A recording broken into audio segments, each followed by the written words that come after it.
আমার বিষয় হলো সহযোগিতা করার, সমর্থন করার মূল ভিত্তি কি হবে, কিসের ভিত্তিতে আমরা একজন আরেকজনকে সহযোগিতা করব, সহযোগিতার ফজিলত কি, আবার অন্যায় কাজে সহযোগিতা করলে তার শাস্তি কি, এই বিষয়গুলো নিয়ে আমরা আলোচনা করব।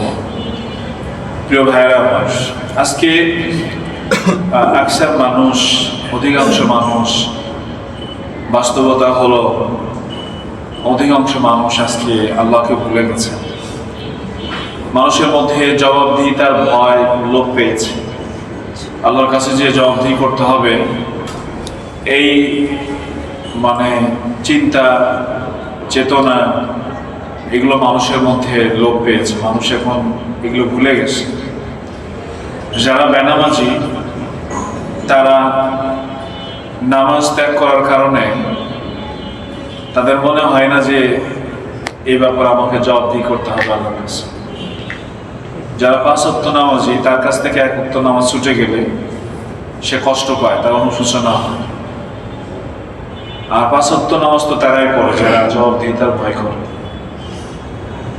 তো অধিকাংশ মানুষের জবাবদিহিতার এই চিন্তা কি হয়েছে, লোপ পাইছে। মানুষ মুসলমানে আজ মনে করে না যে আমাদেরকে হিসাবের মুখোমুখি হতে হবে, ভুলে গেছে। ভুলে যাওয়ার কারণে আজকে তারা বিদ্রোহী। অথচ আল্লাহ তাআলা সমস্ত মানুষকে সৃষ্টি করেছেন তার গোলামি করার জন্য। তো মুসলমানও আমরা এই উদ্দেশ্য ভুলে গেছি। ওমা খালাকতুল জিন্না ওয়াল ইনসা ইল্লা লিয়াবুদুন। আল্লাহ তাআলা জিন এবং মানুষকে সৃষ্টি করেছেন শুধু তার ইবাদতের জন্য। এই যে উদ্দেশ্য নিয়ে আল্লাহ আমাদের তৈরি করেছেন, বানিয়েছেন, মানুষ হিসাবে আমরা এই উদ্দেশ্য কি করছি, ভুলে গেছি। তো এখন ইবাদত বলতে আমার এক শ্রেণীর মানুষ মনে করে যে 5 ওয়াক্ত নামাজ, রমজান মাসের রোজা, এই দুটোর মধ্যে ইবাদত সীমাবদ্ধ। যাকাতের মধ্যেও যে ইবাদত আছে এটা অনেকে মানতে নারাজ। হজ করতে হবে এটা অনেকে কি মানতে নারাজ। আবার এখন হজ উমরা ট্রাভেলিং হয়ে গেছে। নবীজি বলছেন মসজিদগুলো হবে ভ্রমণের জায়গা। অনেক সুদখোর নায়িকা গায়িকা নিকৃষ্ট মানুষগুলো হজ করতেছে। আসলে ওরা কি আল্লাহ সন্তুষ্টের জন্য যাচ্ছে না ট্রাভেলিং এর জন্য যাচ্ছে? বলতেছে এদিক ওদিক তো যাওয়াই লাগে, এই জায়গা থেকে কি একটু ঘুরে আসি। অপকর্ম কিন্তু তারা ঠিকই করতেছে। তো এই যে আপনার মানুষের মধ্যে জবাবদিহিতার অভাব, এটা কিন্তু লোপ পাইছে। এটা কিন্তু কি হয়েছে, লোপ পাইছে। অধিকাংশ মানুষ এই যে বললাম যে দুটো জিনিসকে মানুষ ইবাদত মনে করতেছে, নামাজ এবং রোজা। এরপরেও অধিকাংশ মানুষ নামাজ কিন্তু পড়ে না। নামাজির চেয়ে কিন্তু বেনামাজির সংখ্যাই কি বেশি। বেরোজগারের সংখ্যাও কিন্তু নেহায়েত কম না। বছরে একবার আসে মানুষ, অনেক আবেগ নিয়ে মানুষ রোজা রাখা শুরু করে, কিন্তু যতই দিন যায় ততই আবেগে কি হয়, ভাটা পড়ে যায়। একসময় মসজিদ পূর্ণ হলেও পরে নিচতলাতেও মুসল্লি দেখা যায় না, খালি হয়ে যায়। এগুলো হলো আসলে অজ্ঞতার কারণ। আমি বলেছি যে আমাদের জানা খুবই জরুরি। জানা কি খুবই জরুরি। সামনে যে সময়টা আসতেছে ভাইরা, সতর্ক করাটাও এখন মুসিবতের। সতর্ক করাও কি মুসিবতের। সাধারণত ভালো কথা মানুষ শুনবে না, আর যারা শুনবে সংখ্যা কম। কোনো ভাবে যদি স্লিপিং হয়ে বাতিলের কাঠ পর্যন্ত যায়, তারা আবার হইচই শুরু করে। আপনারা দেখছেন কিনা মিডিয়াতে, চিটাগাংয়ে একজন খতিব, সে প্রশাসনের নির্দেশে ভোটের পক্ষে বলেছে। একজন প্রশাসন তাকে বলছে আপনি এটা বলবেন, সে বলছে। এর কারণে আর এক দলের মানুষ তাকে যা ইচ্ছে তাই গালিগালাজ করতেছে, তার জীবনের পর্যন্ত হুমকি দিচ্ছে। তার মানে যারা বাতিল তাদের কাছে কিন্তু এগুলো সহনীয় নয়। তারা অধিকাংশ শোনে না, যদি কোনোভাবে মিস্টেক হয়ে যায় তাদের কাছে, তখন তারা এটা বিরোধিতা করে। তো জানা খুবই জরুরি। আপনি নিজে জানলে, নিজে মানলে কারো কিছু বলার নাই। মসজিদ থেকে বললে সমস্যা আছে কিনা, যে কারণে বিশ্বনবী বলেছেন মসজিদগুলো সুউচ্চ হবে, একবারে জাঁকজমকপূর্ণ হবে। একটা সময় কত সাধারণ মসজিদ ছিল, কিন্তু সেখানে প্রশান্তি ছিল। কিন্তু এখন মসজিদগুলো সুউচ্চ সুন্দর, কিন্তু অন্তরে কি নাই? প্রশান্তি নাই। এবং মসজিদ হেদায়েত শূন্য হবে। মসজিদ থেকেই মূলত সমাজের মানুষ হেদায়েত গ্রহণ করে থাকে। কারণ এখন দেখেন সাধারণ মুসল্লি এই শুক্রবার ছাড়া আর কোনো ওয়াজ তাদের শোনার সুযোগ হয় না কিন্তু। কারণ ভালো কাজ মন আসলে সায় দেয় না। যেহেতু জুমার নামাজে আসে, বাধ্য হয়ে কি করে? হুজুরের কথা তাকে শুনতে হয়। এখন যেরকম আমরা দাওয়াত দিচ্ছি, সবাই কিন্তু বসে না। কিন্তু কেউ যদি এখানে নামাজের উদ্দেশ্যে আসতো এবং নামাজের আগে মাগরিবে যখন একটু কথা বলা, তখন কিন্তু সবাই, অনেকের অনিচ্ছা সত্ত্বেও কি কথাগুলো শুনতে হয়। তো এরকম শ্রোতাও কিন্তু কম, এক শুক্রবারেই মানুষ বেশিরভাগ ওয়াজ শোনে। তো বিশ্বনবী কি বলেছেন? মসজিদগুলো হেদায়েত শূন্য হবে। তো মসজিদ থেকে যখন ভালো কথা হবে না, সমাজে মানুষের পরিবর্তনও হবে না। সমাজে মানুষের পরিবর্তন হবে না। মানুষ অন্ধকারেই থেকে যাবে, মানুষ অন্ধকারেই থেকে যাবে, অন্ধকারেই সে পথ চলতে থাকবে, হাতড়াতে থাকবে। তো এই জন্য ভাইয়েরা, মানুষ নিজেদের পড়া জরুরি, নিজেরা পড়ে, নিজেদের পড়া জরুরি। সন্তানদের শিখান, নাতি নাতনিদের দিন শিখান, এটা আপনার জন্য ফরজ। আপনার সন্তানকে দিন শিখাবেন, অঙ্ক করাবেন, এই করাবেন, সেই করাবেন, এটা আপনার জন্য আবশ্যিক নয়।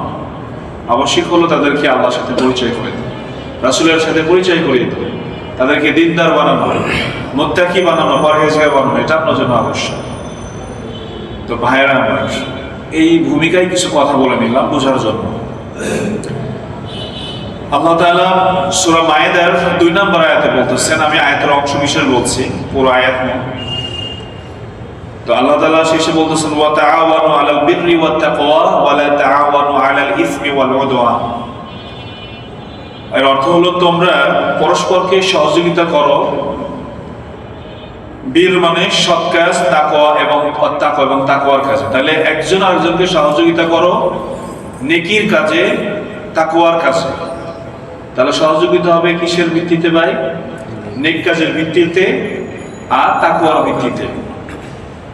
ওয়ালা তাআওয়ানু আলাল ইসমি ওয়াল উদওয়ান।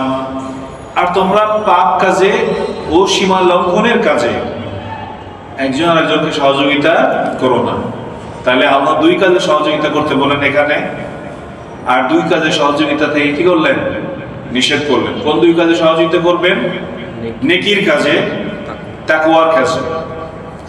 আর সহযোগিতা করা যাবে না গুনাহের কাজে, অবাধ্যতার কাজে। এরপর আল্লাহ বলছেন, ওয়াত্তাকুল্লাহ, আল্লাহকে ভয় করো। ইন্নাল্লাহা শাদীদুল ইকাব, নিশ্চয় আল্লাহ শাস্তি দানে কঠোর। নিশ্চয় আল্লাহ কি? শাস্তি দানে কঠোর। এখন বীর এবং তাকওয়ার মাঝে পার্থক্য কি? সৎ কাজ এবং তাকওয়া কাজ। তাকওয়া, সৎ কাজ এবং তাকওয়া কি? নেকি এবং তাকওয়া কি? আমাদের সাধারণ দৃষ্টিতে মনে হয় যে দুটো একই, কিন্তু এখানে একটা সূক্ষ্ম পার্থক্য রয়েছে। নেক কাজ যেমন আপনি একজনকে নামাজে নিয়ে আসলেন, একজনকে যায় নামাজ কিনে দিলেন, একজনকে আপনি কাপড় কিনে দিলেন নামাজ পড়ার জন্য, একজনকে কোরআন কিনে দিলেন পড়ার জন্য। এগুলো সব নেক কাজ কিনা? তাহলে নেক কাজে আপনি কি করলেন? সহযোগিতা করলেন। তাকওয়ার কাজ, তাকওয়া হলো আল্লাহর ভীতি। অর্থাৎ আপনি একজনকে কোরআনের মজলিসে নিয়ে আসলেন, এর মধ্যে যেমন সওয়াবও রয়েছে, আবার তাকওয়ার কি রয়েছে? এখানে তাকওয়া অর্জনের বিষয়টাও রয়েছে। আল্লাহ তাআলা বলেন, প্রকৃত মুমিন তো যারাই, ইযা যিকরাল্লাহু ওয়াজিলাত কুলুবুহুম, যাদের আল্লাহর স্মরণে যাদের অন্তর কেঁপে ওঠে। ওয়া ইযা তুলিয়াত আলাইহিম আয়াতুহু, এবং যখন তাদের সামনে আল্লাহর আয়াত তেলাওয়াত করা হয়, যাদাতুহুম ঈমানান, তখন তাদের ঈমান বৃদ্ধি পায়, আল্লাহর ভীতিটা কি হয়ে যায়? বেড়ে যায়। তাহলে তাকওয়ার কাজ মানে আল্লাহকে ভয় করবে যে অপশনগুলো, সেই অপশনগুলোতে আপনি কি করলেন? সহযোগিতা করলেন। গুনাহের কাজ, অবাধ্যতার কাজ, ইসমি ওয়াল উদওয়ান, গুনাহ এবং সীমা লঙ্ঘন, এটাও মনে হয় যে কাছাকাছি। কিন্তু না, দুটোর মধ্যে কি আছে? পার্থক্য আছে। গুনাহ বলতে সাধারণ অর্থে যে পাপগুলো আছে, আপনি কাউকে নিয়ে গুনাহের কাজ করলেন, সিনেমা দেখতে গেলেন, সুদ খাইলেন, এই করলেন সেই করলেন, সুদের কাজে সাক্ষী হলেন, এগুলো গুনাহের কাজ। কিন্তু সীমা লঙ্ঘনটা কি? সীমা লঙ্ঘন হলো আপনি জুলুমে সাহায্য করলেন, সন্ত্রাসীতে কি করলেন? জালেমকে আপনি সমর্থন করলেন, জালেমকে আপনি আশ্রয় প্রশ্রয় দিলেন, এটা হলো সীমা লঙ্ঘন। তাহলে স্পষ্ট হয়ে গেল যে আল্লাহ তাআলা আমাদের বলছেন নেকির কাজে, তাকওয়ার কাজে সহযোগিতা করো, গুনাহের কাজে এবং সীমা লঙ্ঘনের কাজে সহযোগিতা করো না। প্রিয় ভাইরা আমার, বন্ধুরা আমার, এটা হলো মুসলমানদের মূল ভিত্তি। আজ যদি মুসলমান এই ভিত্তির উপর চলতো, মুসলমান যদি এই আয়াতকে সামনে রেখে চলতো, তাহলে সমাজে, রাষ্ট্রে অন্যায় থাকতো না।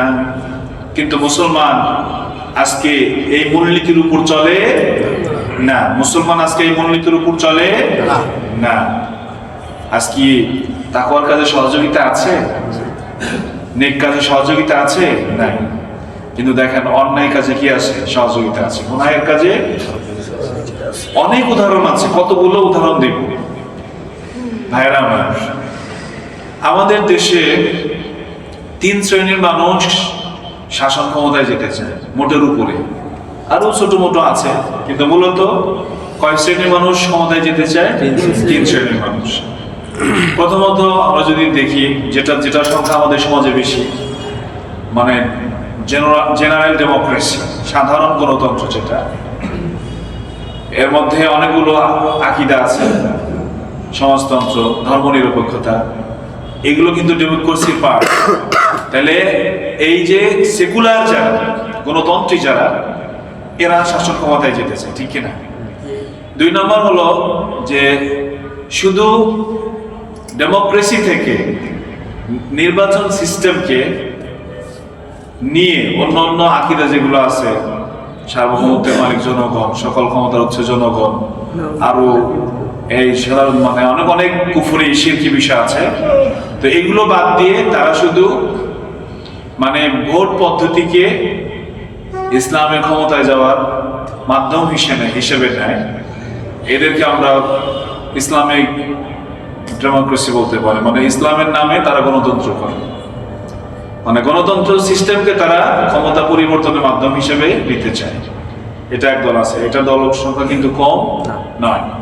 3 নম্বর হলো খিলাফা আলা মিনহাজিন নবুয়া, রাসূল সাল্লাল্লাহু আলাইহি ওয়াসাল্লামের পদ্ধতিতে তারা খেলাফাত প্রত্যাবর্তন করতে চায়। এদের সংখ্যা কিন্তু কম, এদের সংখ্যা কিন্তু বেশি না। যেটা রাসূল সাল্লাল্লাহু আলাইহি ওয়াসাল্লাম সুসংবাদ দিয়েছেন যে আমার খেলাফতের আদলে, নবুয়তের আদলে আবার কি আসবে? খেলাফা আসবে। এই ধরনের কিছু প্রবক্তাও আমাদের দেশে আছে না, যারা মানে দাওয়া এবং বিপ্লবের মাধ্যমে কি করতে চায়? দাওয়া এবং বিপ্লবের মাধ্যমে তারা ইসলামকে, ইসলামী শাসন ব্যবস্থা কায়েম করতে চায়। যেমন যদি আমি কয়েকজন আলেমের নাম বলি, দেখবেন জসীমউদ্দিন রহমানী আছে, মাহমুদুল হাসান গনবী আছে, হারুন জাসেল আছে, আল্লাহ রহমান বিক্রম বই ভাই যাকে জেলের মধ্যে রাখা হয়েছে, আইনুল হক ভাই, অনেকে জেলের মধ্যে আছে। কারণ যারা খিলাফা আলা মিনহাজিন নবুয়া যারা করতে চায়, এদের শত্রুতা মূলত সরাসরি থাকে কাদের সাথে? কাফেরদের সাথে। এদের শত্রুতা হয় কাদের সাথে?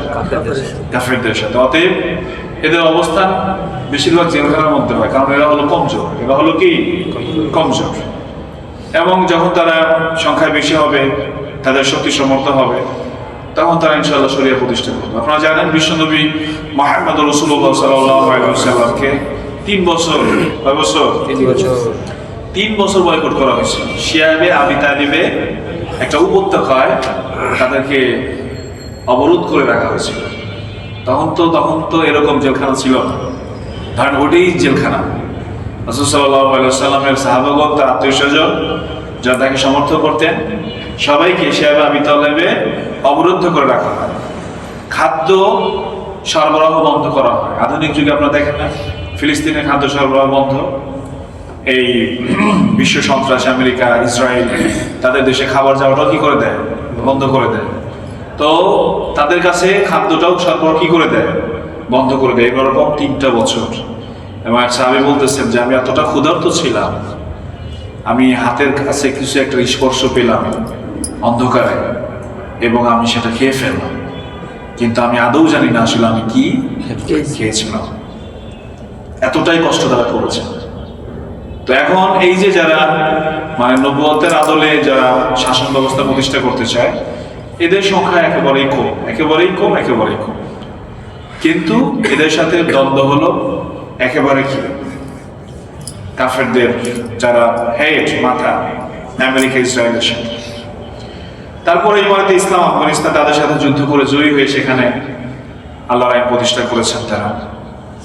তো আর আজকে একটা নিউজ দেখলাম, আপনারা শুনে খুশি হবেন যে সেখানে হানাফি মাযহাব ছাড়া অন্য মাযহাবকে নিষেধ করা হয়েছে, এবং কেউ যদি আহলে হাদিসের জন্য প্রচলিত করে তাদেরকে 2 বছরের জেল দেওয়া হবে।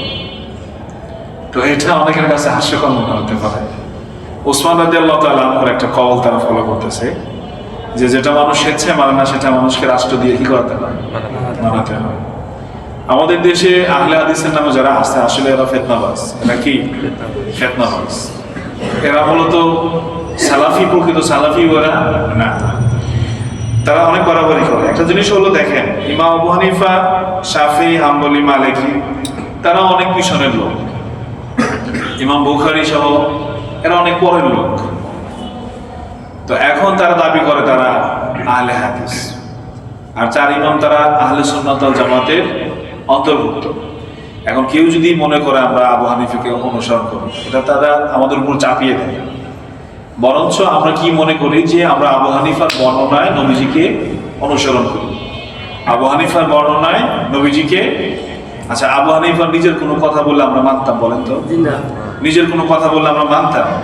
ওনার কথা যদি দলিল না থাকতো আমরা ছুঁড়ে ফেলতাম না? অবশ্যই সেটা ছুঁড়ে ফেলতাম। উনি কোনো বিষয় বলে সেটা হাদিস বলছেন যে এইভাবে আমরা আমল করবো, হাদিস এরকম আছে, যাই ওটাও প্রাসঙ্গিক। তাহলে এই যে 3 শ্রেণীর মানুষ আমাদের সমাজে যারা শাসক হতে চায়, আপনি কাদেরকে সহযোগিতা করবেন? আপনি যাদেরকে সহযোগিতা করবেন আপনি তাদেরই অন্তর্ভুক্ত হবেন।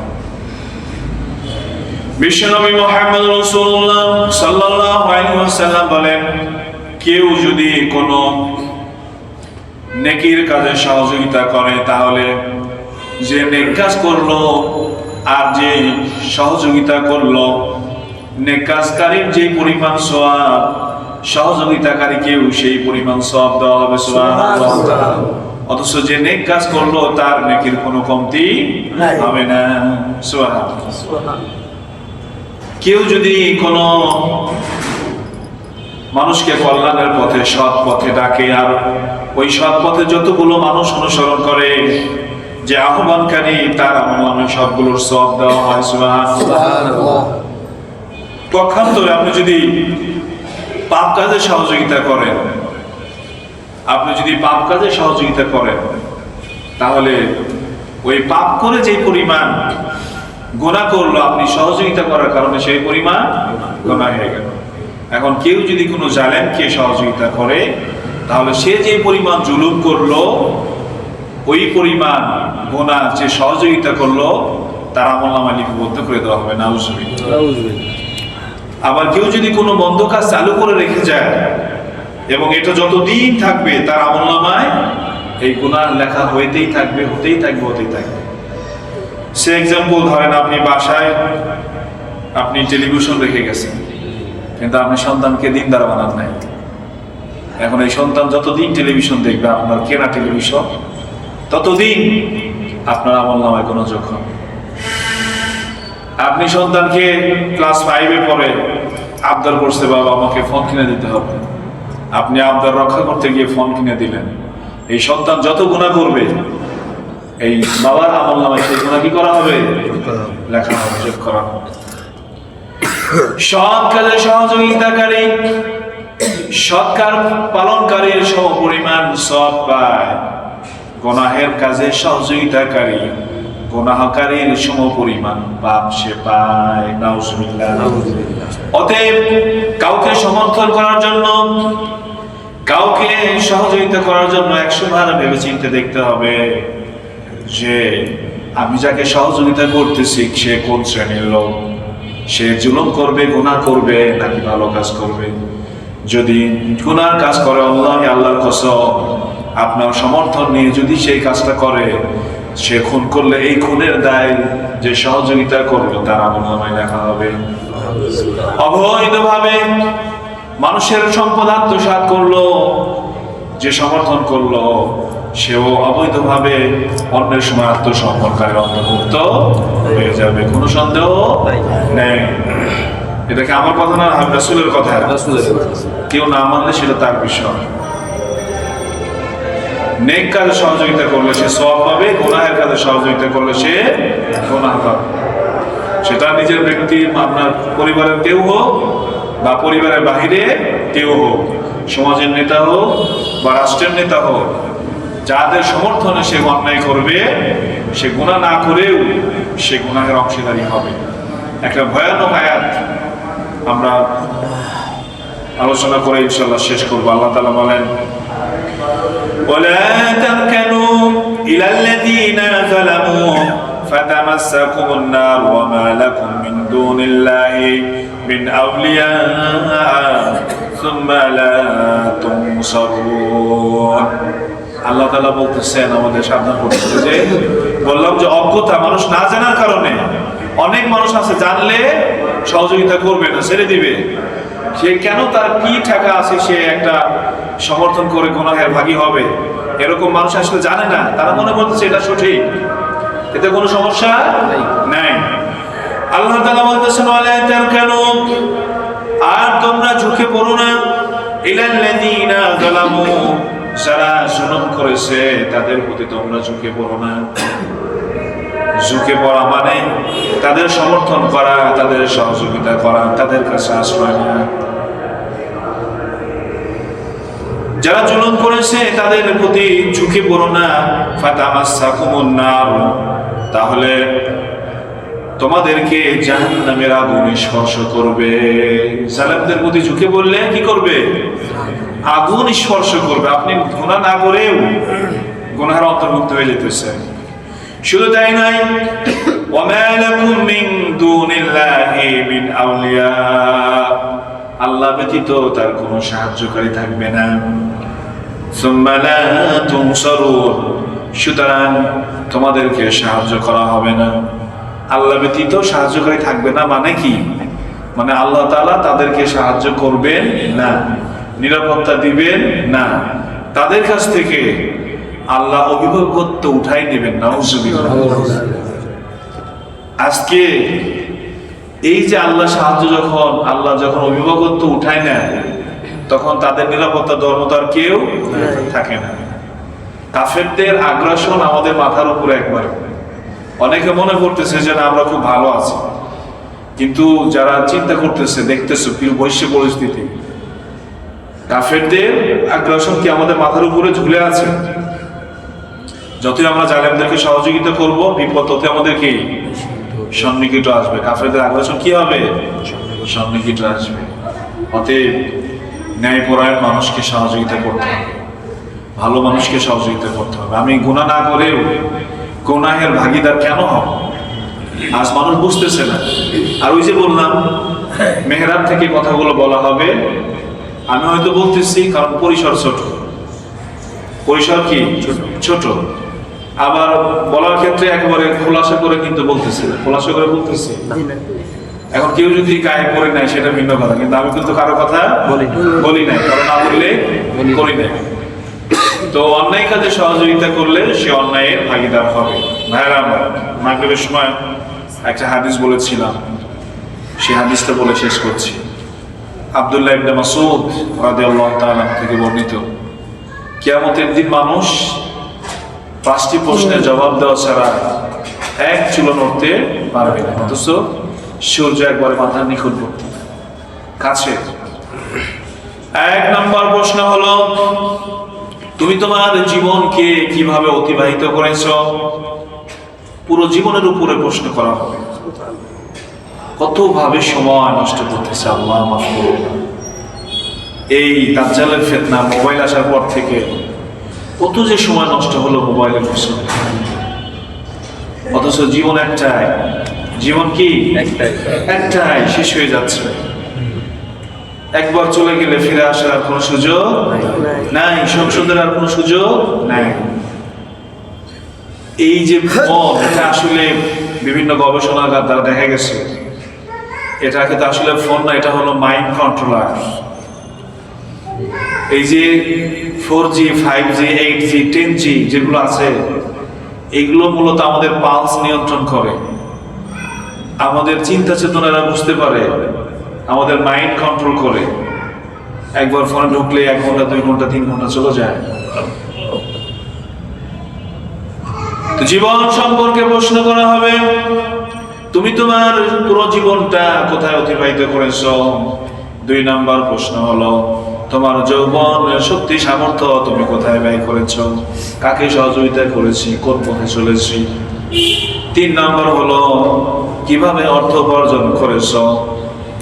4 নম্বর প্রশ্ন হলো, কোন পথে অর্থ ব্যয় করেছো? 5 নম্বর প্রশ্ন হলো, দিনের কতটুকু জ্ঞান অর্জন করেছো এবং সেই অনুপাতে আমল করেছো? এই যে একটা বিষয় আমরা আজকে শিখলাম, সহযোগিতা কাকে করবো? জ্ঞান অর্জন হলো কি হলো না? হলো। এখন যদি আল্লাহ আমার কপালে হেদায়েত না রাখে সেটা ভিন্ন কথা। হেদায়েত না রাখলে সেটা কি, কিন্তু জানলাম কাকে সহযোগিতা করা যাবে, একটা জ্ঞান অর্জন হলো। যাকে তাকে সহযোগিতা করা যাবে না। আপনি যদি হত্যায় কাউকে সহযোগিতা করেন, আপনি ধরে রাখছেন আর একজন চুরি মারছেন, মৃত্যুদণ্ড কিন্তু 2 জনেরই হবে, একজনের হবে না। আপনি তো চুরি মারেন নাই, চুরি তো আরেকজন মারছেন।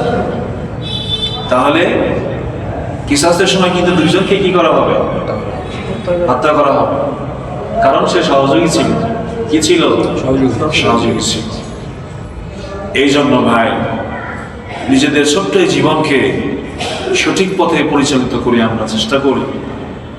যারা কোনো মাসা দেখিন, যারা ন্যায়পরায়ণ মানুষ, দিনদার মানুষ, আপনি দেখেন যে মানুষের নামাজ নাই, কালাম নাই, কিচ্ছু নাই, সে কোথায় দৌড়াইতেছে, আর আপনিও নামাজ কালাম পরেও তাদের পিছনে দৌড়াইতেছে। বড়ই হাস্যকর, বড়ই অদ্ভুত, বড়ই মুখামি। তারা নামাজ না পড়েও পাপি, আপনি নামাজ পড়েও কি পাপি। ভাইরা আমার, অপাত্রে দিয়ে লাভ নেই, অপাত্রে যেটা দেওয়া হয় সেটা নষ্টই হয়। যাই হোক, আমরা আমাদের এই জ্ঞান অর্জনকে ইনশাআল্লাহ আমরা যেন সঠিক কাজে লাগাতে পারি, সঠিক জায়গায় সমর্থন করতে পারি, বিপ্লব হবে, পরিবর্তন হবে।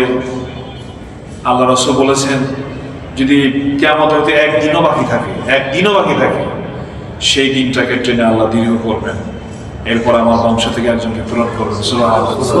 তিনি হলেন ইমাম আল মাহদি আলাইহিস সালাম। অতএব খেলাফতের নবুয়তের আদলে খেলাফত হবেই, খেলাফতের আদলে নবুয়ত হবেই, নবুয়তের আদলে খেলাফত প্রতিষ্ঠা হবেই। আমরা তাদেরকে সমর্থন করব, তাদেরকে ভালোবাসবো, পাশাপাশি কম মন্দ যেটা সেটার প্রতি আমরা সমর্থন করতে পারি। ভালো বেশি মন্দকে ঠেকানোর জন্য কম মন্দকেও আমরা কি করতে পারি? সমর্থন করতে পারি। কিন্তু আমাদের ভালোবাসা, আমাদের আদর্শ হবে যে আপনার নবুয়তের আদলে যারা খেলাফত প্রতিষ্ঠা করতে চায়, আমরা তাদের সাথে থাকবো। আমার তৌফিক